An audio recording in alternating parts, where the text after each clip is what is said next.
Okay. Good morning. So today I wanted to share Rabbi Nachman's teaching of exasperation and the breath as an introduction to the meditation practice. I think for reasons that don't need to be stated. So he writes as follows: Yakar v'noach, Yakar genuche v'noah shekorin krachs. So here we're dealing with the Yiddish, like krachana, like Meish Yisrael. The beauty, the precious nature of like an exasperated breath. More than a sigh. Kihu shlemus achisronos is the completion of things that are imperfect. It's fixing that which is broken. Because the breath, which is the life force, that's how the world was created. Moshe Katuv, as it's written in Psalms, the 33rd Psalm, V'ruach piv kol tzva'am, and in the breath of his mouth, all of his legions. Right? So all of God's creations were made by the breath of his mouth in this imagery of the Psalm. So the world was created from breath,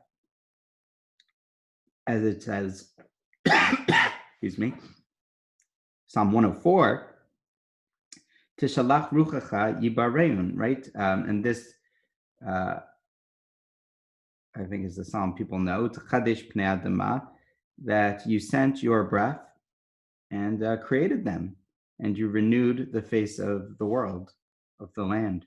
It's also how people were created. So it's how the heavens were created. It's how the earth was created. It's how people were created. Because people are also created through the breath. It's written in Genesis that God breathed into his nostrils the nishmat chaim, the breath of life. Kol asher nishmat chaim ruach biapav, nishmat ruach chaim biapav, as it's written also there, that whatever had the breath of the Spirit was alive. So the sages say, in tachsar neshima, if you're missing the breath, tachsar chaim, missing life. Nimsa ki ikar chiyut kol advarim hu b'chinat ruach. So you find that the main feature of life, says Rabbi Nachman, of being alive, is ruach. So we often think of ruach as spirit, but here he means like the wind, the movement, the breath, including the spirit, which is tied to the breath. So what that's all well and good, and that's beautiful. What does that have to do with like an exasperation? Heavy breathing. So when something's broken, if something's broken, it means it's missing its full vitality. That's the spirit of the life force of that thing. The spirit is what sustains anything. And the cry here, it's like a cry breath, is an elongation of the breath. And it's like the aspect of God that is erech apayim, that is long-facing or patient, but wants things to be better in the future. That's part of patience, right? Is we're patient because we see opportunity for a different future. Dahainu ma'arich rucha. Its ruach is long. Alkain kishemisaneach ala chisaron. When you like kvetch about a complaint, this is like the Torah of kvetching. It's interesting. It's an interesting one. So when you when you like really, not just like garden variety complaints, but when you really breathe in a way that like you've had it, and you extend your breath in that way. What you're really doing is you're bringing life force to that broken thing. Because the main part of a broken thing is the life force that left it. That's what Rabbi Nachman teaches in a kind of. I used to think it was a fun teaching, like a cute teaching, but now I feel differently about it, that it's a painful teaching. But Rabbi Nachman was looking at the following question, right? Which is like, when life is hard, and I'm conscious now, doing meditation where we focus on breathing so much, and breathing and I can't breathe have become sort of fraught immediately because of the nature of what that means. So here Rabbi Nachman really focuses on breath as life force, which is, I think, something that's in the national consciousness, but it's something much more than just being alive, right? Which is the ability to breathe into something. And I think we all know sometimes if we're having a tough time, we can kind of breathe through it, or if we're having a pain, we can breathe into the pain in the body and it can heal. But Rabbi Nachman's saying something else, which is that you can breathe into the thing itself. That is, it's not like, so in our meditation, right, we'll be meditating with the breath, and then we'll come and there'll be something, and maybe it will be a distraction, but maybe it will actually be an anxiety, or maybe it will be something that pains us or upsets us. There are many times where we're distracted by things that are wrong or broken, in his language, are not whole. So how can we, this is the question, how can we live our lives when we're so overcome with things that are broken? And so his answer is that breath, being with the breath, doesn't have to be a distraction or an escape from those things. That would be not the way to look at it, because everything is interactive, but rather breathing is a way to bring life and vitality into those things. So that's an interesting thing. The method here will be a little different today, very similar with the smallest twist. So we'll sit in meditation with the breath, and when a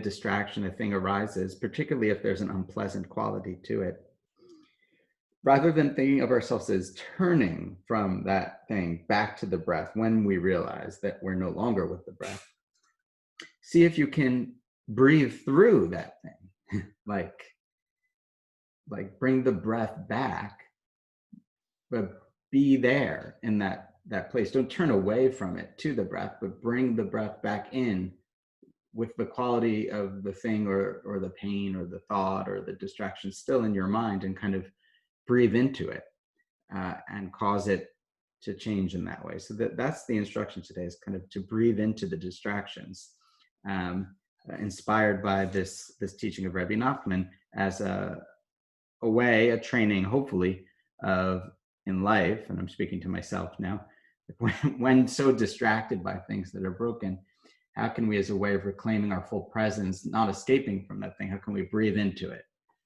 So that's the teaching. So if any questions about the practice, either on the Zoom, or I see there's some people on the Facebook. Nope, we'll give it a try. Okay.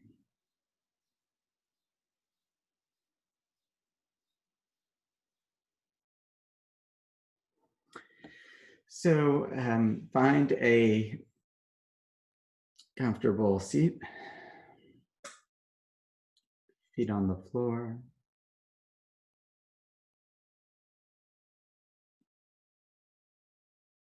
Settle in and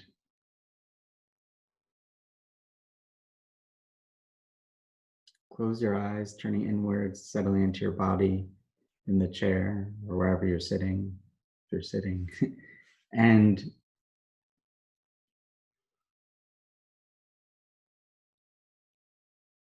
begin to track the breath.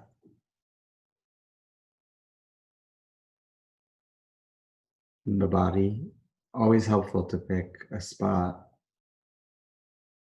maybe the nasal cavity today, unless you prefer somewhere else. Just kind of watching the breath go, almost as if you were observing yourself from the perch of your own shoulder. Just watching the breath go in and out.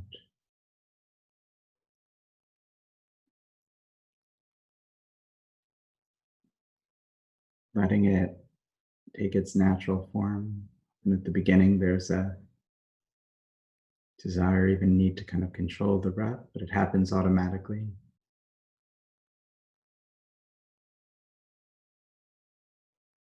Settling in there and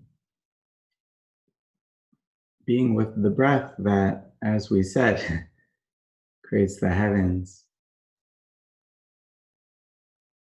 renews the face of the earth, and is the source of our life. It's not just a short breath, but it's a breath coming from all these other places.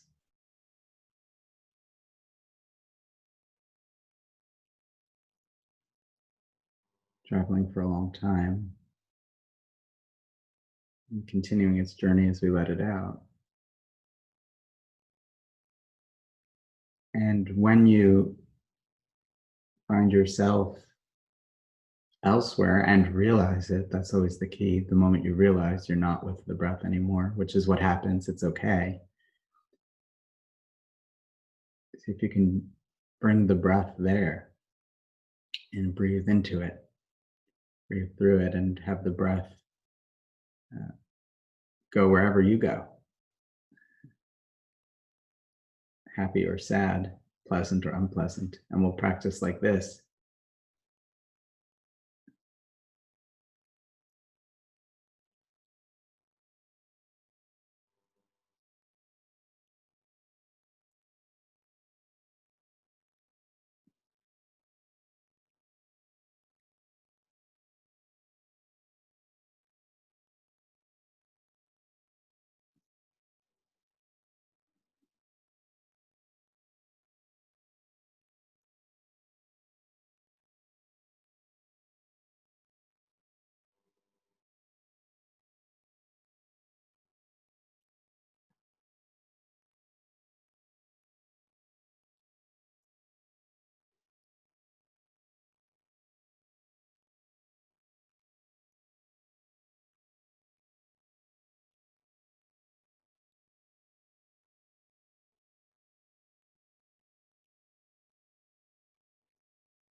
And perhaps bring some movement to a body part, maybe wiggling toes or fingers, shifting weight, and opening your eyes whenever you're ready.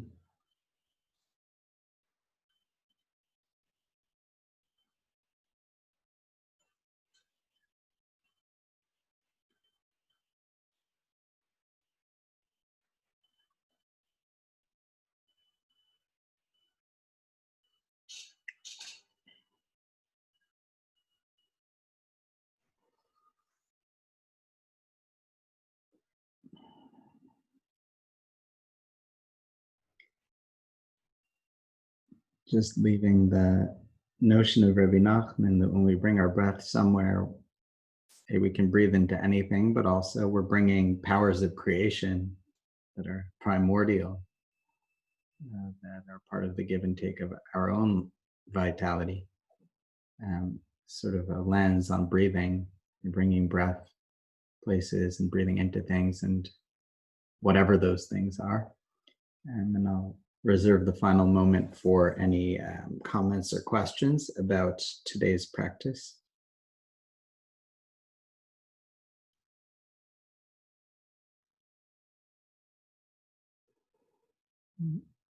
And if there are none, I wish everyone a good day.